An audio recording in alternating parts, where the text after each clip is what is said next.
రాజుతో ఎలాగైనా కావ్యని మళ్ళీ తిరిగి ఇంటికి తీసుకురమ్మని చెప్పడంతో రాజ్ కావ్యకి ఫోన్ చేస్తూ ఉంటాడు. రాజ్ ఫోన్ చేసిన తర్వాత ఈ విధంగా అంటూ ఉంటాడు, ఐఎమ్ సారీ, అనుకోకుండా ఆవేశంలో నిన్ను ఆ రోజు అలా మాటలని ఇంట్లో నుంచి వెళ్ళగొట్టాను, అవన్నీ మర్చిపోయి ఇంటికి రా అని చెప్పి రాజ్ అంటూ ఉంటాడు. దాంతో కావ్య ఈ విధంగా అంటూ ఉంటుంది, ఇంటికి రమ్మంటారా, ఏ ఇంటికి రమ్మంటారా అని అడుగుతూ ఉంటుంది. దాంతో రాజు ఈ విధంగా అంటూ ఉంటాడు, ఏ ఇంటికి రమ్మనడం ఏంటి, మా ఇంటికి ఎందుకు, గిరాల వారి ఇంటికి రమ్మంటున్నానని చెప్పి రాజు అంటూ ఉంటాడు.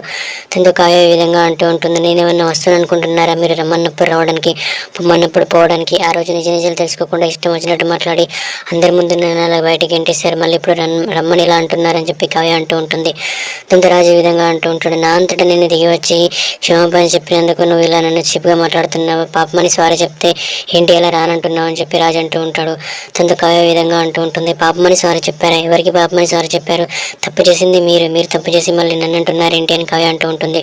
దాంతో రాజు ఈ విధంగా అంటూ ఉంటాడు, నేను తప్పు చేయడం ఏంటి, మా నాన్నమ్మ చెప్పిందని ఏదో పాపమని నీకు ఫోన్ చేశాను, అంతేకాని నువ్వు ఇంటికి రాకుండా నాకు వచ్చే నష్టమేం లేదు, అక్కడే ఉంటానంటున్నావు కదా, సరే అక్కడే ఉండు, జీవితాంతం ఎన్ని రోజులు ఉంటావో చూస్తానని చెప్పి రాజు అలా అంటూ ఉంటాడు. రాజు అలా అనేసరికి కావ్య ఒకసారి షాక్ అవుతూ ఉంటుంది.